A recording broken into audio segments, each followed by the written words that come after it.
अस्सलाम वालेकुम। आज हमारा टॉपिक है फार्माकोग्नोसिस से हाइपर सेंसिटिविटी। हाइपर सेंसिटिविटी जो है इसमें एलर्जी के रिएक्शंस हम लोग स्टडी करेंगे कि एलर्जी जो है उसका बेसिक रीज़न क्या है, काज क्या होते हैं, सिम्टम्स क्या होते हैं और कौन कौन से सब्सटेंसेस हैं जो कि एलर्जी काजिंग हैं। मेजर एलर्जी काजिंग सब्सटेंसेस के बारे में पढ़ेंगे। एलर्जी जो है क्या वो इम्यून सिस्टम का रिस्पांस है या इम्यून सिस्टम का इसमें कोई रोल नहीं है, ये सारा कुछ डिटेल में स्टडी करेंगे। First of all hyper sensitivity को हम डिफाइन करते हैं। Hyper sensitivity actually is a undesirable reaction है कि मीन्स कि आप डिज़ायर नहीं कर रहे होते हो। हाइपर सेंसिटिविटी अगर देखा जाए तो ये डैमेजिंग होता है, डिस्कम्फर्ट रिएक्शन होता है और बाज़ औक़ात ये फैटल भी साबित होता है। बहुत शदीद किस्म का ये मोहलिक रिएक्शन भी हो सकता है।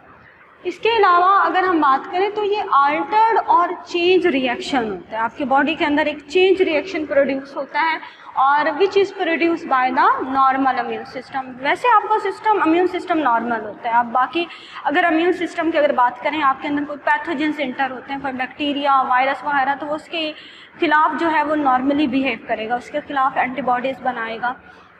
लेकिन जब हम हाइपर सेंसिटिविटी की बात करते हैं तो हाइपर सेंसिटिविटी के अंदर अगर कोई आप यूज़फुल मटेरियल भी इनटेक कर रहे हो जो कि बहुत सारे लोगों के अंदर उसके कोई इफ़ेक्ट शो नहीं करवाते, सपोज़ के जैसे कुछ लोगों को मिल्क प्रोटीन से एलर्जी होती है, कुछ को एग प्रोटीन से, राइस से एलर्जी होती है, वीट से एलर्जी होती है, तो अब ये मोस्टली पीपल के अंदर इसका कोई इफ़ेक्ट नहीं है, कोई रिस्पॉन्स नहीं शो करते। बट कुछ लोगों के अंदर उनका इम्यून सिस्टम इसके खिलाफ रिएक्ट करना शुरू कर देता है। तो इसलिए हम कहते हैं कि which is produce by normal immune system. आपका इम्यून सिस्टम नॉर्मल है, बाकी चीज़ों के लिए वो सही बिहेव करे, लेकिन कुछ ऐसे सब्सटेंसेस होते हैं जब वो आपकी बॉडी के अंदर इंटर होते हैं तो आपका इम्यून सिस्टम उसको फ़ौरन डेंजरस पार्टिकल समझता है और उसके खिलाफ एंटीबॉडीज़ बनाना शुरू कर देता है। अगर बात करें तो हाइपर सेंसिटिविटी क्या है कि एक डैमेजिंग रिएक्शन है, डिस्कम्फर्ट रिएक्शन है और फेटल रिएक्शन है। बहुत ज़्यादा यानी कि डैमेज भी काज कर सकता है। इसकी बेस्ट एग्जांपल अगर हम देख लें तो हमारे जो पैंक्रियास के सेल हैं, जिनको हम एक ख़ास रीजन होते हैं जिसको आइसोलेट ऑफ लैंगरहैंस कहा जाता है, उसके अंदर एक सेल्स होते हैं बीटा सेल्स और विच प्रोड्यूस इंसुलिन। तो ये एक ऑटो इम्यून डिसऑर्डर भी होता है। इसमें क्या होता है कि आपके अपने जो एंटीबॉडीज़ हैं, आपकी बॉडी के अंदर एंटीबॉडीज़ बनना स्टार्ट हो जाते हैं किसके अगेंस्ट, सेल सरफेस एंटीजन। तो उन बीटा सेल्स की वो डिस्ट्रक्शन स्टार्ट कर देते हैं जिसकी वजह से इंसुलिन की प्रॉपर प्रोडक्शन नहीं होती। तो इसको हम डैमेजिंग भी कहेंगे क्योंकि डैमेज हो गया ना, आपके पैंक्रियाटिक सेल डैमेज हो गए जिसकी वजह से पैंक्रियास इंसुलिन नहीं बना सकता। इसके अलावा आप डिस्कम्फर्ट भी फील करते हो।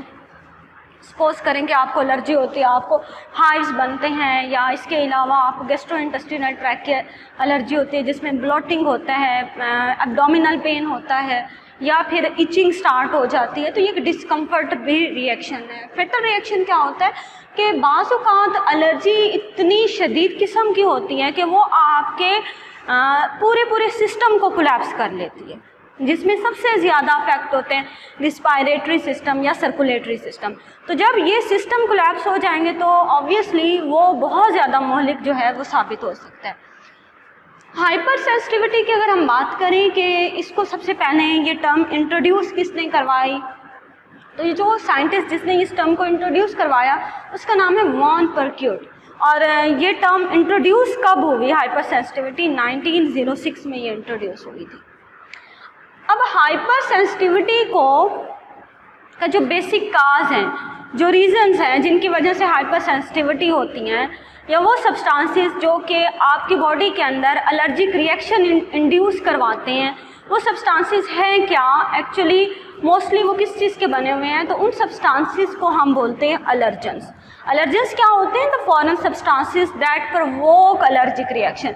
ऐसे फॉरेन सब्सटेंसेस यानी कि आप फॉरेन तो बहुत सारे इनटेक कर रहे होते हो, लेकिन अगर देखा जाए कि कुछ पेशेंट्स को एग प्रोटीन से एलर्जी है तो उनके लिए वो क्या एक फॉरेन सब्सटेंसेस है, वो क्या करेगा, आपके इम्यून सिस्टम को जाकर एक्टिवेट करेगा और वो इम्यून सिस्टम जो है स्टिमुलेट करेगा, इम्यून सिस्टम उसके रिस्पॉन्स में एंटीबॉडीज़ बनाना शुरू कर देगा।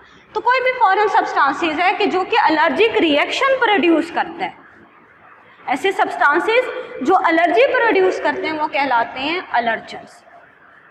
And they stimulate the immune system of some people, कुछ लोगों के इम्यून सिस्टम को स्टिमुलेट करते हैं, but cause no response for the most people. इनके हर इंसान को जो है वो एग प्रोटीन से एलर्जी नहीं होगी, हर इंसान को मिल्क प्रोटीन से एलर्जी नहीं होती, हर किसी को जो है फ्रेगनेंस खुशबुओं से एलर्जी नहीं होती। तो बेटा ये कुछ लोगों के अंदर जो है इम्यून सिस्टम जो है उनको जाकर उनके इम्यून सिस्टम को स्टिमुलेट करता है और उनके अंदर इनके खिलाफ एंटीबॉडीज़ बनाना शुरू कर देता है। कॉमन एलर्जेंस जिनकी वजह से हाइपर सेंसिटिविटी होती है, सबसे ज़्यादा जो कॉमन एलर्जेंस है वो पोलन है। तो पोलन के बारे में पता होना चाहिए कि पोलन क्या होते हैं। Pollens are actually microscopic in natures, और ये फ्लावरिंग प्लांट जिनको हम एंजियोस्पर्म्स कहते हैं, उन जो फ्लावरिंग प्लांट्स हैं उनके फ्लावर्स के ऊपर पाए जाते हैं। पोलन जो है वो जो मेल रिप्रोडक्टिव सिस्टम होता है प्लांट का, उसके सेल्स होते हैं। और जब जो है पोलन जो है वो सुबह मॉर्निंग के टाइम जो है वो बहुत ज़्यादा हवा के अंदर फैले हुए होते हैं, और पोलन जो है ये भी जब आपके रिस्पायरेटरी ट्रैक के थ्रू आपके लंग्स की तरफ मूव करते हैं तो ये आपके अंदर एलर्जी काज करते हैं। डस्ट पार्टिकल से मोस्टली लोगों को एलर्जी होती है। केमिकल, बहुत सारे ऐसे केमिकल हैं जिनसे एलर्जी होती है, जिसमें कॉस्मेटिक्स के अंदर बहुत सारे केमिकल हैं कि जब उनका एक्सपोजर आपके स्किन से होता है तो वो एलर्जी कासिंग होते हैं। इसके अलावा कुछ ड्रग्स हैं जो हैं, जैसे कुछ एंटीबायोटिक्स होते हैं, पेंसिलिन है, ये एलर्जी काज कर जाते हैं। फूड, बहुत सारी फूड्स हैं जिसमें अगर हम बात करें चॉकलेट है, वीट है, एग प्रोटीन है, मिल्क प्रोटीन है, राइस है और फिशेज़ हैं, फ़िश की वजह से एलर्जी होती है। तो ये फूड एलर्जी भी होती है। इसके अलावा परफ्यूम्स मीन्स कोई भी फ्रेगनेंस होती है। कुछ लोगों को जो मिसाले होते हैं, कॉन्डिमेंट्स, घरों में आप मिसाले इस्तेमाल करते हो, उनकी खुशबुओं से भी एलर्जी होती है। इसके अलावा जो साबुन की फ्रेगनेंस होती है, सोप की, उससे भी एलर्जी हो जाती है। तो कोई भी फ्रेगनेंस होती है जो फ्लावर की होती है, फूलों की फ्रेगनेंस होती है, उससे एलर्जी होती है। तो परफ्यूम्स मीन्स फ्रेगनेंस से एलर्जी होती है। और स्मोक जो है, बहुत सारे लोगों के अंदर स्मोक जो है वो allergic problem, allergy causing agent होता है। तो बेटा स्मोक जितने भी हाईली पॉपुलेटेड एरियाज़ हैं या जितने भी इंडस्ट्रियल एरियाज़ हैं, अगर उसमें किसी पेशेंट को एलर्जी है तो ऑब्वियसली इट्स मीन उसको स्मोक से एलर्जी हो सकती है। तो स्मोक जो है वो major cause of environmental allergy है, बैड इन्वायरमेंट की वजह से होते हैं। एलर्जेंस जो हैं, अभी हमने एलर्जेंस पढ़ा कि एलर्जेंस क्या है, कि any substance that provoke the allergic reaction. Allergens के अगर हम टाइप्स देखते हैं तो टोटल इसकी 4 टाइप्स हैं: इनहेलेंट, कंटैक्ट, इंजेस्टेबल और इंजेक्टेबल एंड इंजेस्टेबल। इनहेलेंट एलर्जेंस जो होते हैं ये आप इनहेल करते हो, आप सांस के ज़रिए अपने बॉडी के अंदर आप ले जाते हो। और ये इनहेलेंट एलर्जेंस की सबसे बेस्ट एग्जांपल है पोलन एंड डस्ट और परफ्यूम।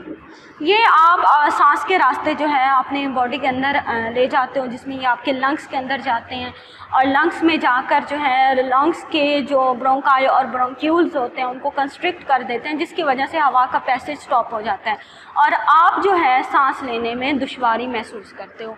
तो इसकी जो बेस्ट एग्जांपल जो है इनहेलेंट एलर्जेंस में वो एस्थमा है, कि एस्थमा ज़्यादातर केसेस में जो है वो इनहेलेंट एलर्जेंस की वजह से भी होता है। इसके अलावा कुछ एस्थमा जो है यानी कि सांस की जो तंगी होती है या एस्थमा है वो इंजेस्टेबल एलर्जेंस की वजह से भी हो सकता है।